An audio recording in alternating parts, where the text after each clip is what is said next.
الحمد لله الذي من علينا بجزيل النعم والصلاة والسلام على سيد العرب والعجم وعلى آله وأصحابه مصابيح الظلم. أما بعد فأعوذ بالله من الشيطان الرجيم. بسم الله الرحمن الرحيم. وما كان لمؤمن ولا مؤمنة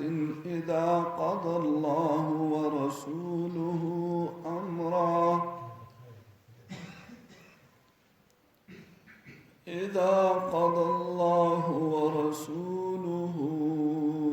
أمرا أن يكون لهم الخيرة من أمرهم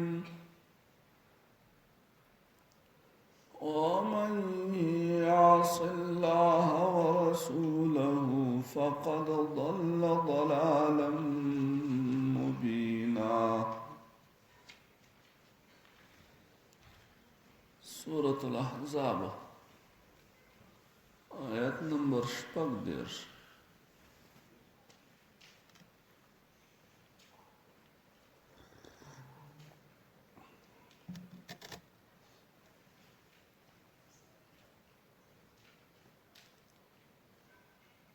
زید رضی اللہ تعالی عنہ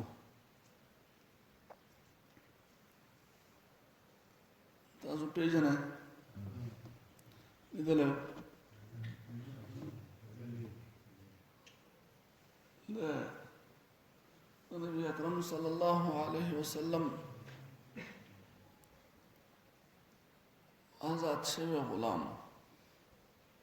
حقیقت کې د غلام نو خود غلام په نوم باندې خرڅېده اخره کې د دې ته میلاو شو د خدیجه رضی الله تعالی عنها په وساطت سره نبی اکرم صلی الله علیه وسلم آزاد کا. هغه قصه تاسو اورېدلې وه چې پلار سره او تره سره لاړه او د نبی اکرم صلی الله علیه وسلم صحبت یې خوښ کړه. نو پیغمبر صلی الله علیه وسلم خواته ونیوه او ورته یې وویل چې ته زما زوی شې. نن ناپاپه له څه شی شوې؟ زوی شوې.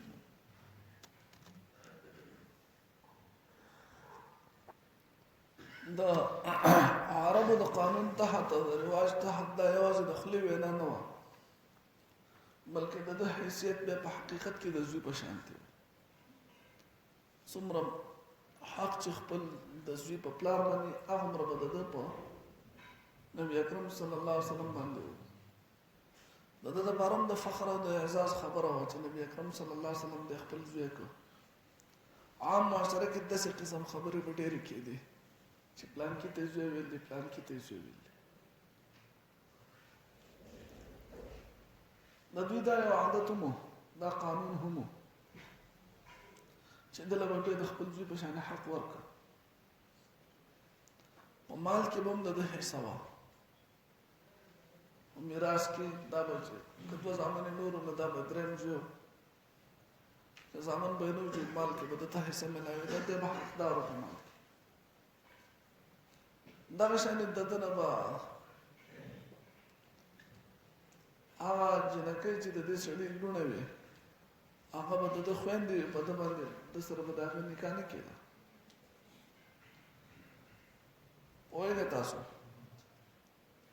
دی به د دې کور هلک حسابېده د ده نګور د ده ښځه به د ده چا چې ورته زوی ویل دي د هغه نګور وه.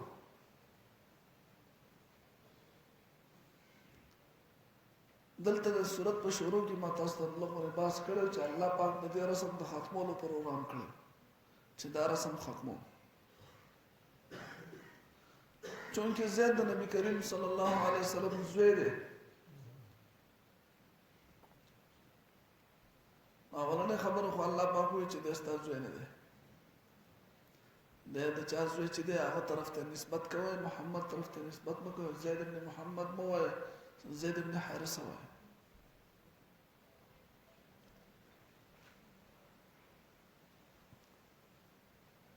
نبی اکرم صلی الله علیه وسلم د لپاره د کوژدن تنظیم وکړو، چونکه خپل زوی دی هغه لپاره غور کې جنې غور ولوکو، جنې ولا خو کړ خپل د ترور لور زینب رضی الله تعالی عنها و صفیه رضی الله تعالی عنها لور هغه خو کړه، هغه ته وینا وکړه چې دا د خپل الګ د لپاره غواړم اجنه مال چا د لپاره غواړم زید د لپاره، چونکه زید خو دلته نبی کریم صلی الله علیه وسلم د صحبت د وجه نه مقام عزت خو ډیر مندل دی، البته ته حقیقت کې خو د آزاد شوی غلام دی، خبره پوهیږي. د عام معاشري په نظر کې د زید دومره حیثیت نشته، کوم چې نسبی تعصب راځي په هغه کې د زید دومره مقام نشته، خبره پوهیږي چې د کله د خبره د شریعت نه شریعت یو سیټ د کېږي نو په عام معاشره کې د زید د خلکو په نظر کې چونکه آزاد شوی غلام دی د په کمزوري حیثیت باندې یادي بلکې عیب ګڼل کېږي په معاشره کې. او زینب رضی الله تعالی عنها د اوچت نسب خاندان شرافت هغه سره تعلق ساتي. هغه دا خبره برداشت نه کړه او زینب رضی الله تعالی عنها په خپل هم عبد الله ابن جحش د زینب ورور هغه د دې خبرې نه انکار وکړ چې دا چې موږ زید لا نه ورکړو، زما په دې وخت باندې تاسو پوهیږئ دا موږ نه ورکړو. نبی کریم صلی الله علیه وسلم په دې خبره باندې خپه شو چې زما وینا دو چې جرګو تاسو روزنه ولا راځي کته ورسول، چونکه د دې صورت بنیاد خو تاسو ته معلوم دی چې د نبی کریم صلی الله علیه وسلم په تعظیم،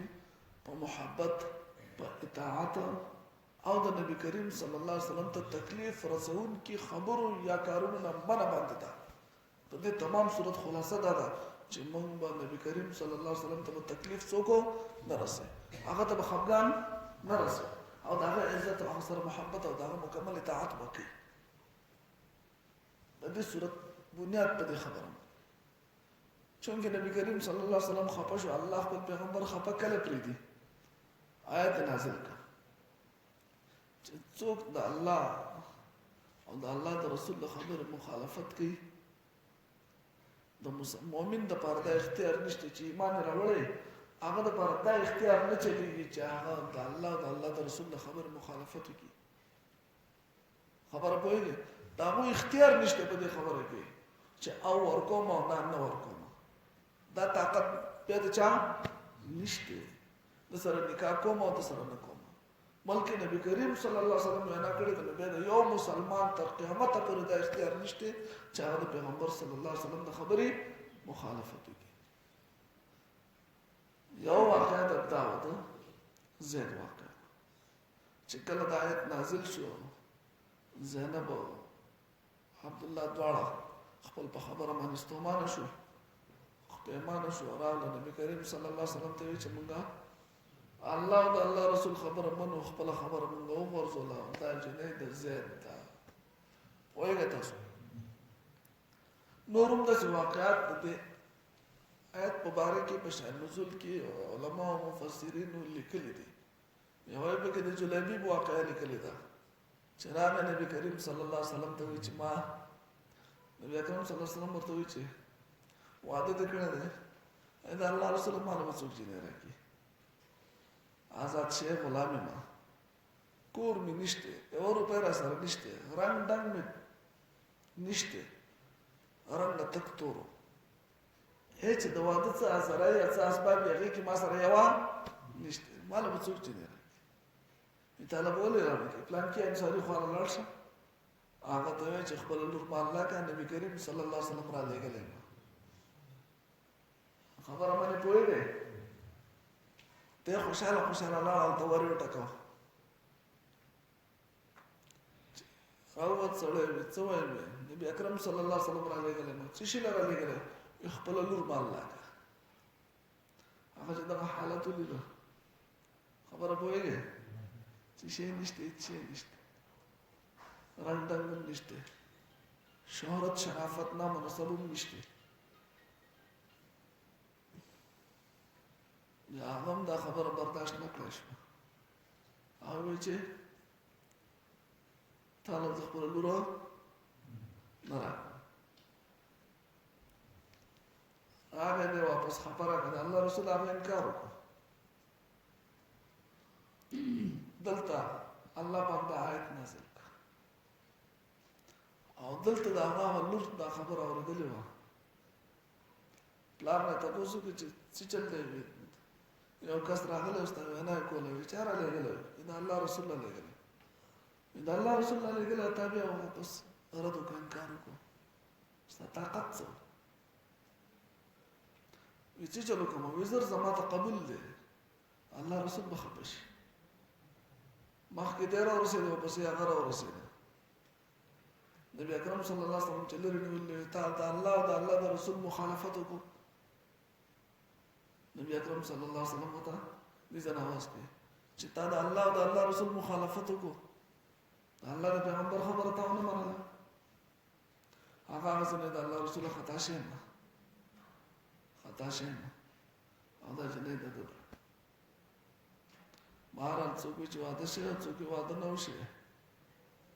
انده جنگ لاله جهاد وکړه شهید شو خبره پوهیږي بس واقعا د صعب نامي کس هم راځي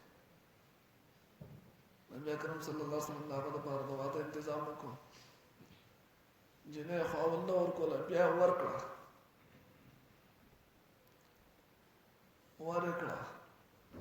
الله رسول خبره الله د دین لپاره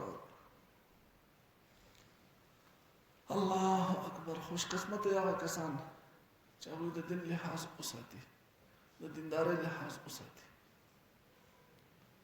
کوزده نه واده دا کیږي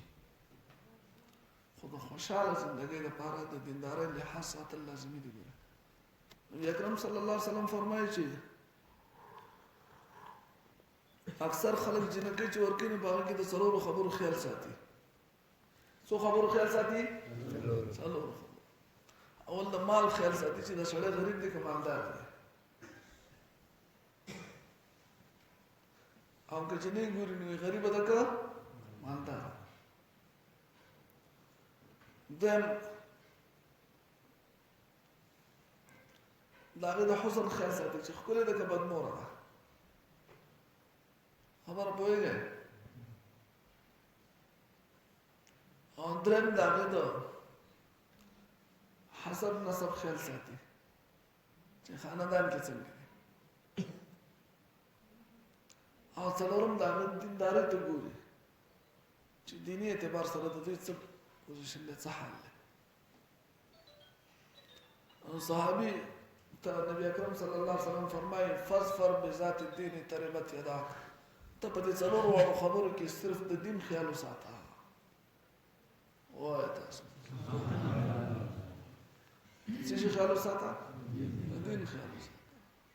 چېرته به خفه نه شي چېرته به خپل په دې رشته باندې خفه نه شي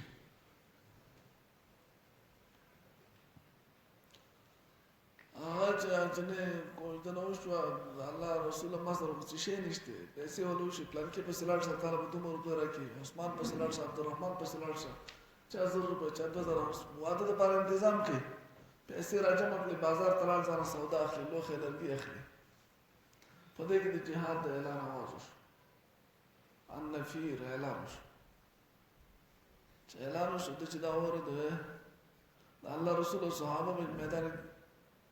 جهاد کی جنگیږي او زه به واده مناوم زما په واده سامان به اخلم هغه به هلته جنګیږي څوک به شهیدان کېږي څوک به زخمي کېږي د الله رسول به تللی په دغه پیسو باندې ځان یو اس واغېسته توره یې واغېسته او ډال یې واغېسته او ډایرکټ لاړ میدان ته غالبا د احد جنگ دی میدان ته لاړ هلته وجنګېده او جنګېده سره شهید هم شو سبحان الله اوس څوک پېژني نه ما ډېر زیات د آسونه دا پې له پاسه ګرځېدلي دي شهادت نه وروسته پته یې نه لګي نبي اکرم صلی الله علیه وسلم چې راغی وایي که ته لاس یې ولیده ولا لاس مټ غالبا دا یې ولیده چې ولیده فورا یې وویل چې زما په خیال دا سعد دی سعد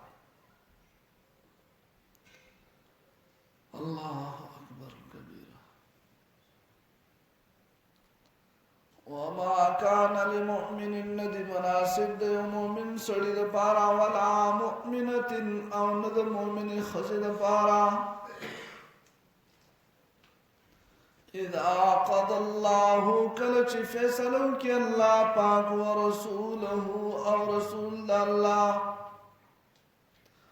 امرا د یو کار څه نامناسب دي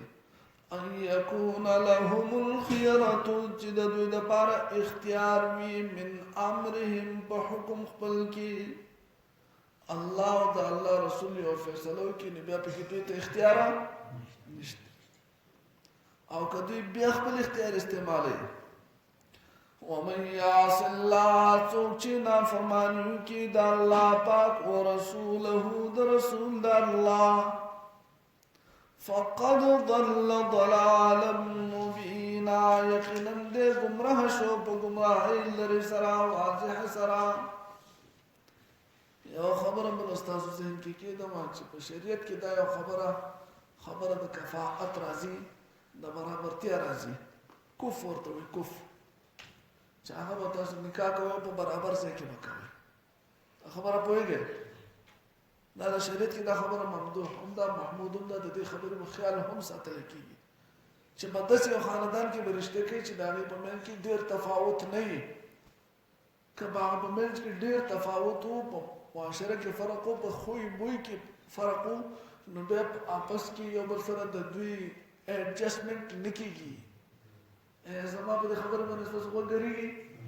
د دې خبرې په خیال ساتو چې صرف داسې چل وشي چې په هغې کې یو د داسې معاشرې نه راوچت کړي چې د هغه د معاشرې د جنۍ د معاشرې او د هلک د معاشرې یو بل سره د سره جوړ نه راځي دومره د غربت په انتها کې د یو طبقه بله د مالدارۍ په انتها کې ده یو په داسې ناز و نعمت کې زندگی تیره کړې ده او بل چې د هغه د پردی کڼډري دی خبره پوهېږئ اوس ته داسې دوه کسان یو بل سره یو ځای کوي نو خامخا به څه ټینشن جوړېږي که نه به جوړېږي دا بیا برابر سمې نه خوري خبره پوهېږئ او که دغه معامله پکې نه وي نو د دین په اعتبار سره یا د بعض مصلحتونو په اعتبار سره د دې خبرې د حق د جنۍ د کور والا دی د حق د جنۍ او د هغې د کور والا دی چې په هغو خپل حق معاف کوي مثال په طور ډېر زیات مالداره جنۍ ده ډېر غټ خاندان والا جنۍ ده او یو غریب کس لی ورکوي چې د هغه خپل کور هم نشته هغه لی ورکوي نو ورده کړي په دې باندې شریعت څه پابندي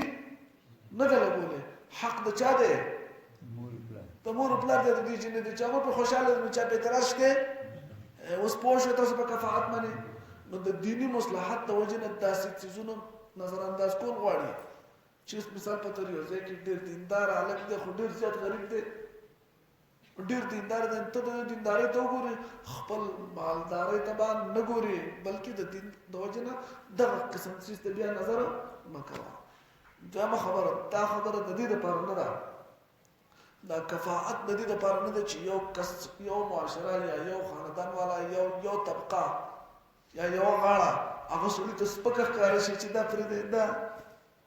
زمونږ په معاشره کې د دې خبرې ډېر زیات تاثر دی چې یو طبقه سړي ته سپکه ښکارېږي د هغه سپکوالي د وجې نه جنۍ نه ورکوي یا د سپکوالي د وجې نه هلک هلته جنۍ نه غواړي په دې خبره پوهېږئ دا انتهایي سپکه او دا د جاهلیت خبره ده دا خبرې د سپکوالي او د دروندوالي نه دي سپکوالی دروندوالی په دین کې دی سپکوالی دروندوالی په تقوا کې دی عزت بے عزتی او شرافت په څه کې ده په دین کې ده دا صرف د دې لپاره چې دواړه د جدا جدا معاشرې نه راچت شي په جدا جدا حالاتو کې پالل شي او ته د دواړو نه یو کور جوړول به یو کور نه جوړیږي به ته ټینشن جوړیږي دې خبره پوهیږي ځکه هغه کې یو بل موافقت نه راځي کوم جنې چې راشي داسې معاشرې ته راشي داسې ماحول ته راشي چې هغه ماحول هغه دلته نه په زندګۍ کې هغه دا غیر خبر نه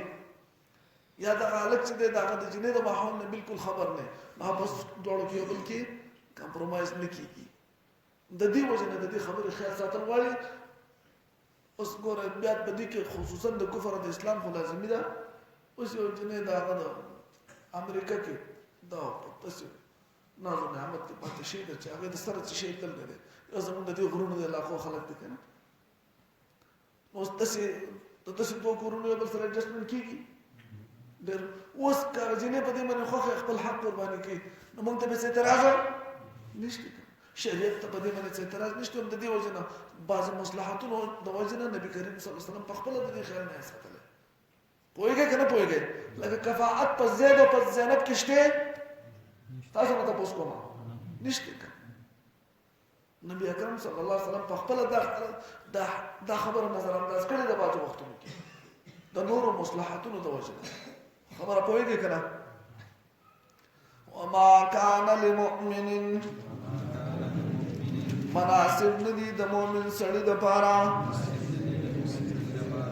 ولا مؤمنه او نه د مؤمن خزي د پاره اذا قضى الله کله چې فیصله وکړي الله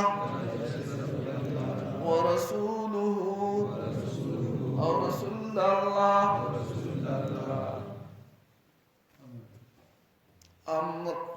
امرا يوكار ان يكون لهم الخيرة چشید دوی د پاره اختیار من امرهم پکار خپل کې ومن يعص الله چاچنا فرمانی وکړه د الله ورسوله او د رسول الله فقد ضل ضلالا مبینا یقینا د گمراه شو گمراه اخکار سرا اللهم صل على ولا ظلمنا انفسنا وان لم تغفر لنا وترحمنا لنكونن من الخاسرين اللهم اعنا على ذكرك وشكرك وحسن عبادتك ربنا تقبل منا انك انت السميع العليم وتب علينا انك انت التواب الرحيم وصلى الله على محمد